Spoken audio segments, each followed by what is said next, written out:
Hey everybody, Qroo here.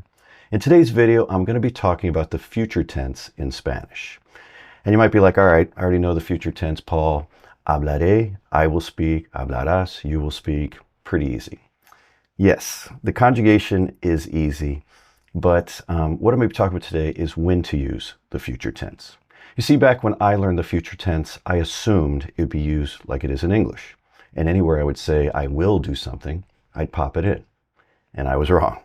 That is not how it works in Spanish. In Spanish, when you want to express the future, you would use, I would say, the present tense and also I'm going to do something the majority of the time. That's going to be doing the heavy lifting here.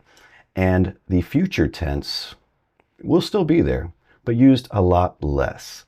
So that's what we'll be talking about in today's video. This one was inspired by a conversation I've been having with some folks over at my private learning group, the Qroo Spanish Crew. Have a lot of interaction with the folks there. And it inspired this particular video. Just got to clear my throat there. I just got up. So we'll be talking about that, when to use, which one, so you sound more native and natural sounding in Spanish.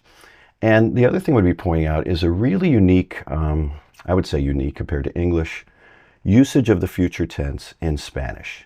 You see, they'll use the future tense for assumptions, suppositions. I'm going to give you an example. Let's say I'm looking for Maria and I ask somebody, ¿Dónde está Maria?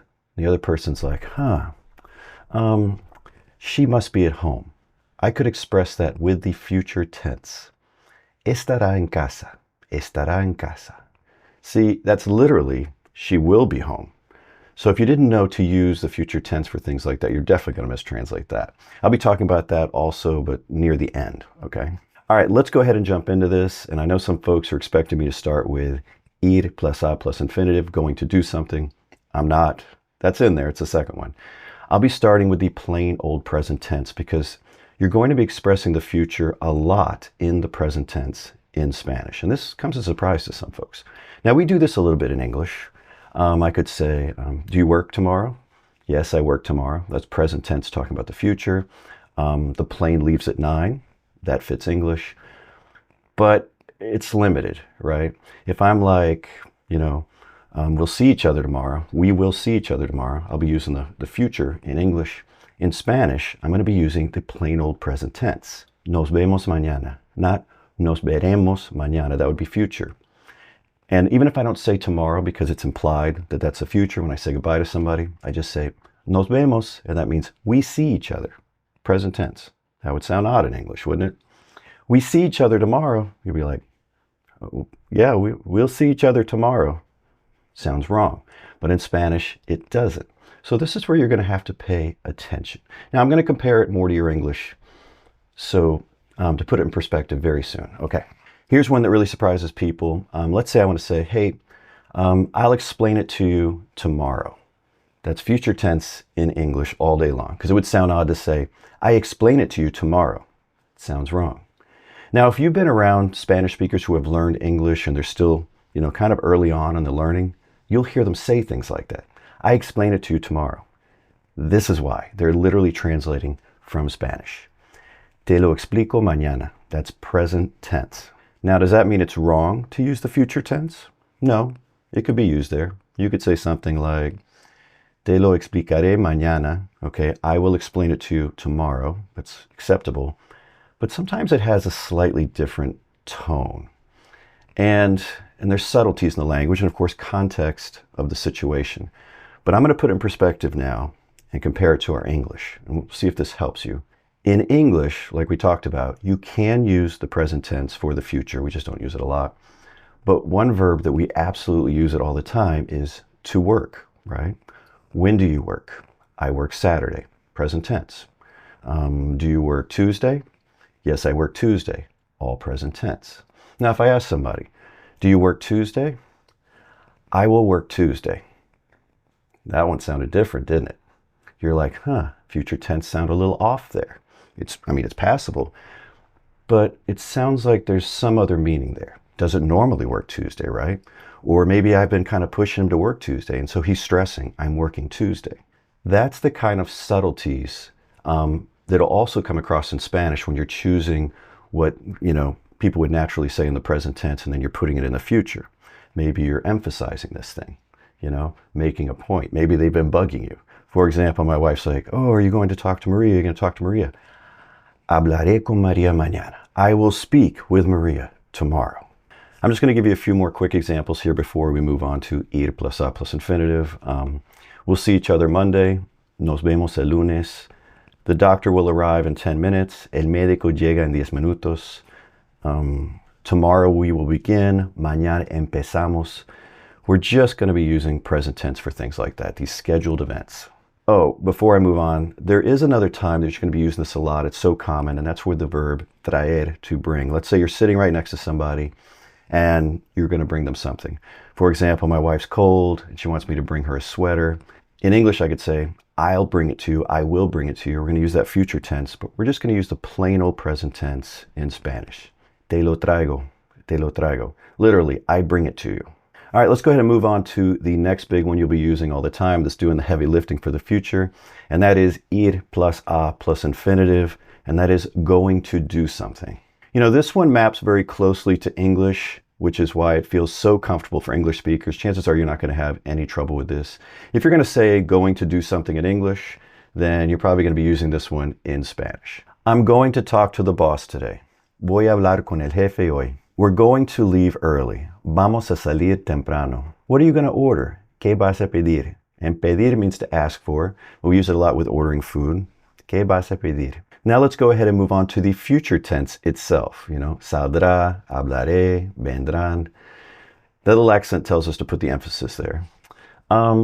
Here's the key thing I want you to understand. The simple future tense is not wrong. It's not rare, but it is a choice.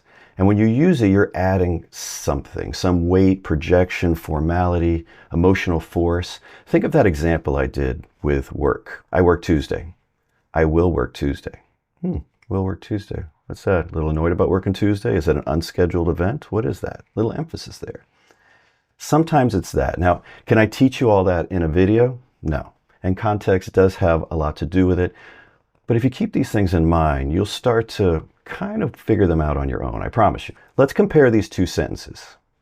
El vuelo sale a las 8. That's present tense. The flight leaves at 8. El vuelo saldrá a las 8. The flight will leave at 8.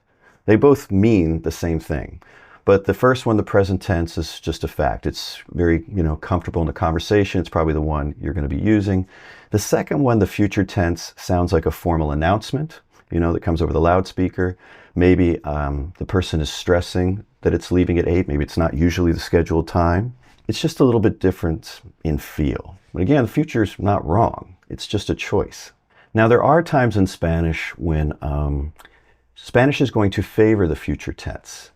And one of those areas is like with predictions or forecasts, like mañana lloverá en el norte. Tomorrow, it will rain in the north. Los precios subirán el próximo mes. Prices will go up next month. Those kinds of forecasts or predictions, those tend to be in the future tense. Another time when the future tense is preferred is in formal or official statements. El edificio permanecerá cerrado el viernes. The building will remain closed on Friday. Another time when the future might be a good fit is with promises and declarations, especially things that extend over a great period of time or the future. Siempre estaré a tu lado. I will always be by your side. Siempre estaré aquí cuando me necesites. I will always be here whenever you need me. Great stuff for Hallmark cards, right? Now this next one I have mentioned a few times. It's about giving that little emphasis, right? Somebody just keeps bugging you. They're like, ¿Vas a hablar con María mañana? Are you going to speak with Maria tomorrow? Sí, hablaré con María mañana. Yes, I will speak with Maria tomorrow. Now, this one I want to talk about is obligation and instructions. You'll see the future tense a lot. But one particular verb will pop up, and that is deber, right? Which deber has a lot of different meanings. One of them is must do something, but you're going to see it in the future tense, deberá. And it's just adding even more emphasis. I've seen this in, say, government regulations, and also like in schools and universities when they're talking about what students must do and what, can and can't do and have to do. This one shows up a lot. El solicitante deberá presentar su identificación. The applicant must present their ID. See, it's very formal sounding, right? Todos los documentos deberán estar firmados. All of the documents must be signed. So you got a little bit better feeling about when to use the future tense for the future. Now let's talk about when to use it for supposition, assumptions, okay? This one's really important, and honestly, I think it's undertaught, and it's a pretty big topic. It's used all through the Spanish-speaking world like this. In fact, I think you'll probably hear the future more used this way than for talking about, the future. It's such a big topic that I'm actually going to dedicate a whole video to it. I don't want to give you a time frame. I'm bad about that. I'll be like, there'll be one out by Sunday, and then, I get busy. We'll say soon, okay? I'm going to have a dedicated video soon. When you use the future tense this way, it doesn't mean this will happen. It means this is probably the case. It's like when I was asking, where's Maria? ¿Dónde está María? Estará en casa. She's probably at home. That's my assumption. I'm guessing she's at home. We're using the future tense there. It can also be like, might be. I could say like, ¿Dónde estará María? Where might Maria be? I'm trying to equate it to English so it kind of sticks. Somebody knocks at the door, and you're like, ¿Quién será? Who might that be? And you'll be using this one in ways you probably wouldn't guess. Like if I want to say, he's probably around 35. I could use the future tense for that. Tendrá unos 35 años. And that's tendrá, which is the future tense of tener, to have. It fits really well for just like saying probably, guessing at things. He's probably tired after his trip. Estará cansado después de ese viaje, after that trip. You could also express this with deber de plus infinitive. Debe de estar cansado después de ese viaje. And you see, it's just a big topic, right? Now I've already just introduced something else. I'm not going to go down that rabbit hole. I'm going to dedicate a whole video to it. I promise you. It's going to come out soon. Well, that's the end of the video. Hopefully you have a better understanding of the topic. If you enjoyed the video, do me a favor and give it a thumbs up. And until next time, hasta luego.